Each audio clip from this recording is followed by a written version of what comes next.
Hi, and the family, welcome back. I hope you're all having a good week, and I really do hope that you checked out my last video, my thrifting haul video.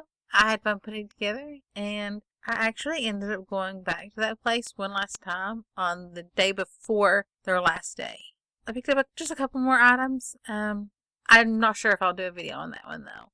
I've pulled together a good collection of stories for you this week, so sit back and enjoy the show. In the mid-'80s, my brother Jack bought his first house. It had been built in the early 1950s. Over the years, it had been owned by several families and had spent the last few years as a rental property in an otherwise residential neighborhood. He was excited and began several renovations right off the bat in order to make the house more his own and to modernize it. To help expedite the process, I joined him one summer. When I arrived, we immediately began work on the kitchen by tearing out some of the linoleum that, for some reason, had been put down just before Jack bought the house. After the task was finished, I placed the old flooring in the basement until it could be carried away. We then broke for lunch to return an hour later. After lunch, we started in on some old kitchen cabinets. I went downstairs to retrieve some tools. Once in the basement, I was surprised to see the linoleum that I had laid in one pile placed neatly on the floor, nearly in the same configuration as it had been when we pulled it out of the kitchen. There it was, placed back together like some sort of jigsaw puzzle. I asked my brother why he had done that, and he replied he hadn't, and he hadn't even been in the basement. I put the incident out of my mind, and within a few days, we finished the work I had come to town to do with him. About 3 weeks after I left, my mother mentioned to me that Jack was having trouble on his home renovation because of severe headaches he was suffering. It was probably allergies, I told her, but she said the pain was accompanied by severe mood swings and feelings of paranoia. I promised her that I would check on him the next weekend. That next weekend, Jack was not himself, and he didn't seem very happy to have a house guest. The fact that I had been his only company in the house since he bought it was brought to my attention by my mother in our last phone conversation. But with all the work my brother had been doing, it didn't seem unusual to me.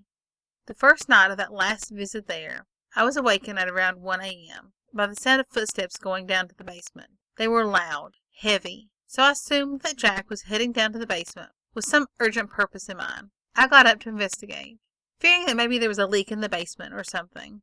But just as I stopped outside of the guest room door, I met Jack coming out of his room, thinking that I was in the basement. Fearing a burglar was in the house, we both went to the basement door, but it was latched from the outside.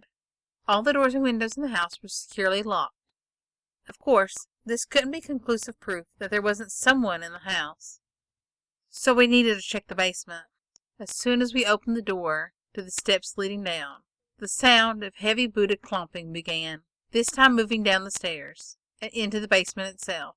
The sound got louder and louder, until we realized the reason for it was that they were heading back up the stairs again. With all his might, my brother slammed the basement door and replaced the latch. But, to our terror, the force then began pounding on the door, as though someone very angry was desperately trying to get out of the basement. That was it. We both bolted for the back door and ran to the neighbor's house, because we had no keys to either of our car to make a getaway. Without even consulting me, Jack automatically made up a story about water pipes making a racket to explain our sudden appearance at the neighbor's house. His neighbor was sympathetic and offered us a spare room and a couch for the night. Although I was relieved that Jack's friend didn't think we were both crazy, I was still highly upset and didn't sleep at all that night. The next day we ventured back into the house in broad daylight. Strangely, there was no signs of the previous night's disturbances anywhere, and just when I was beginning to doubt the whole experience, Jack told me there had been several disturbances in the house in the weeks following him moving in. He had written them off as the house settling. It wasn't until the previous night that he remembered what his first thought had been: a dream. One very warm night he woke up from a fitful sleep to see the figure of a man in a flannel shirt and baseball cap standing at the foot of his bed. Frozen in terror, Jack didn't move or speak.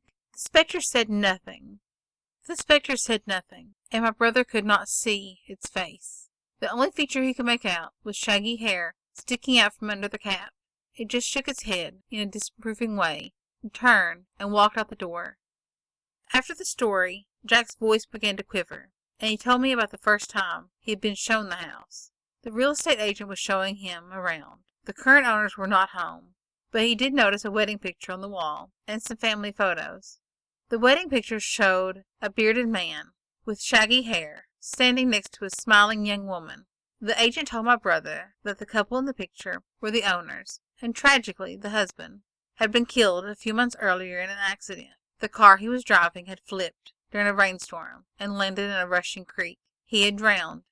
When he bought the house, Jack didn't think anything of this person's death. In fact, he thought he was doing the widow a favor by taking the house and letting her get away from all the painful memories. Apparently, the groom didn't share Jack's opinion. Jack moved out of the house that weekend and didn't return even once, until the day some friends and I helped him move his things out. After about 90 minutes, our other brother finally showed up with a moving van we had rented.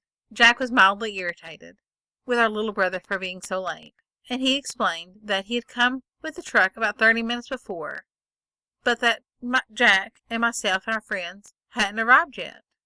He wanted to know why Jack's friend, the bearded man with shaggy hair, wouldn't let him in the house the first time, and why he wasn't still there. We were all confused. What friend with shaggy hair and beard? And our little brother said, your smart aleck friend who was watching me from the attic window.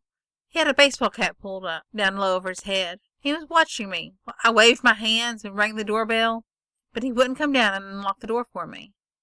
When I returned to my truck, I looked back up, and he was gone. Story 2. My grandparents' place.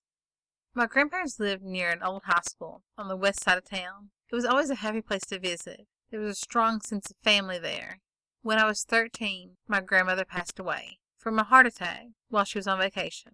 About 6 months after, my grandfather passed away. Most of us in the family believe this was due to a broken heart. He just couldn't live without her.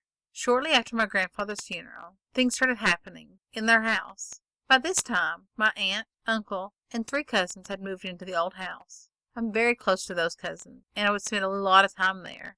My grandfather had been a mason for most of his life. We would always remember him in his heavy work boots and his cowboy hat. One of the first strange instances happened to be footsteps. The house was old, with wood floors.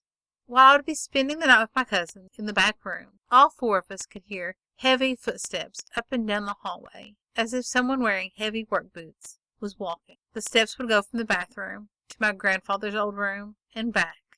We were definitely spooked by this. We told family members, but no one believed us. My grandparents had an old, black, rotary-style telephone in the hallway. As you know, if you lift one of those phones and set it down hard in the cradle, the bell will ring. One night, my cousins and I could hear the phone being picked up and set down. This happened well over a dozen times, for several nights in a row. Shortly after, we were talking in the back room, and we heard rapping on the window. At first we thought some friends were messing around. When we opened the blinds to look out, there was the family dog staring back at us, with a puzzled look, listening to the rapping continue. We knew we needed help. We spoke to one of our relatives, who was very spiritual. She said that if it is the spirits of our grandparents, then we had nothing to worry about. They loved us when they were alive, and they're probably just watching over us now. But if it was something pretending to be them, then we needed to worry. There were only a few more instances, but they were enough to make sure that I didn't want to spend any more nights there again. One was that my older cousin, who was watching us while my aunt and uncle had left town. She had something open the locked bathroom door and entered the room when she was taking a shower. She thought it was one of us, but we were out of the house playing at the time. My last straw was when I spent the night in my grandfather's room. I was saying my prayers to myself, and when I got to my grandfather's blessing, the door to his room began to sway back and forth. At first it was slow, and then it violently sped up. I took off to my cousin's room and jumped in bed with him and told him what had happened. The only thing he said to me was, "Just go on to sleep. It happens all the time." That was it for me. I wouldn't stay there again. Eventually the house was sold and my relatives moved out. But the house is still standing, and I drive by sometimes to remember the good times and the bad times. We made a lot of memories in that house. Story 3. The Little Girl.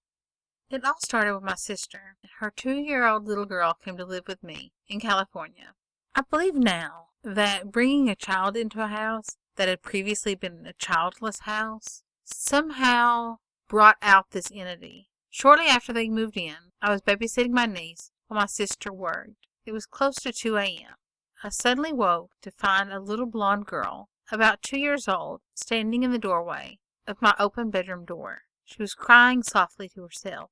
I raised up, thinking it was my sister's daughter. I told her to go back to bed, and I laid back down, but decided to check on her, just to make sure she was okay. I went to where she was sleeping, and that's exactly how I found her, sound asleep. I was puzzled, but thought that she might have been sleepwalking. The next day, I was brushing her hair. I put the brush in the bathroom, on the sink, and turned around to get something. When I turned back around, the brush was gone. I searched the bathroom, and all over the floor. I couldn't find it. When I stood back up from checking the floor, there the brush was, right back on the sink where I'd left it. I started to get a little spooked. After that, things started coming up missing. Every day I would misplace something else, only to find it right back in front of me a few minutes later. It happened whether I was in the house alone or with everyone home. I saw the girl several more times, always at night and always in my doorway. Even after my sister and her daughter moved out, I still saw the little girl, and things still turned up missing. It got to the point where I was so used to having my things taken and then given back to me that I just started saying, "Okay, honey, give me back my bracelet," or whatever other item was missing. 3 times I heard a childlike giggle just before the item was returned. I grew fond of these games that she played with me, and I was never afraid of her. When I moved out of the house, I drove back to put the key in the mailbox for the next tenant. As I stepped onto the porch, I heard a child crying. I peeked into the front window, and there she sat, in the middle of an empty living room, hands covering her eyes, and she was sobbing. I knocked on the door, and she looked up. I told her, "I'm so very sorry, honey, but I can't play with you anymore. I have to leave. I'm sorry." And she smiled at me, the sweetest smile, and then she just vanished. I was sad knowing that I wouldn't see her or play our games anymore, but deep down I knew that she somehow understood how much I cared for her. I think about her sometimes and wonder if she ever shared herself with anybody else. I hope that they enjoyed sharing their home and their life with her as much as I did. She will always have a special place in my heart. Thanks for listening. I hope you enjoyed this. If you did, don't forget to hit that subscribe button and give me a thumbs up. I really do appreciate it. Thanks for listening.